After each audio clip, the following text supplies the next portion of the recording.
Hi, I trust this finds you well. I hope you got through the week okay. Here's a thought from parsha Lech Lecha. Lech Lecha means journey forth. Leave your comfort zone, says Hashem. He sets down this mission, this challenge to Abraham, together with his wife Sarah. It's time to leave home and go make a difference in the world. Go make a positive impact. And so the journey begins. They leave home and they head towards a place called Canaan, which eventually becomes known as the Holy Land of Israel. They settle there for a short while and then they experience hunger. There's a famine. So they travel down south to Egypt and settle there for a while.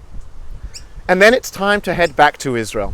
And Rashi tells us that they used the same route in reverse. The way they left Israel, that is the same way that they returned. Even more so, says Rashi, not only did they travel the same route, but they actually lodged. They stayed in the very same places on the way to Egypt and on the way back to Israel. Why is that a significant point for us to know? Says Rashi that in Egypt, Avram accumulated a great amount of wealth. So whilst perhaps he couldn't afford to pay the innkeepers or the Airbnb owners on the way into Egypt, but now that he is a person of means, he went back and he paid his bills. A wonderful thing.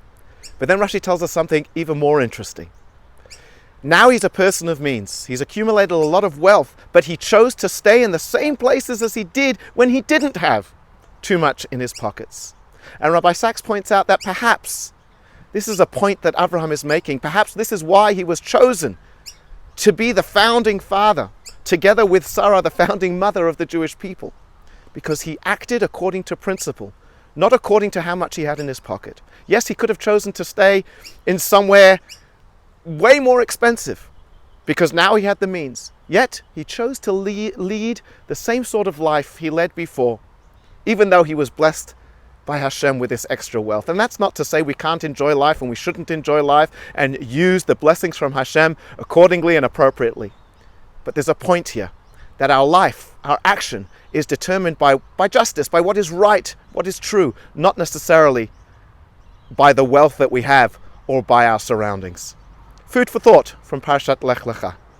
Shabbat Shalom, have a pleasant weekend, and Am Yisrael Chai. Take care.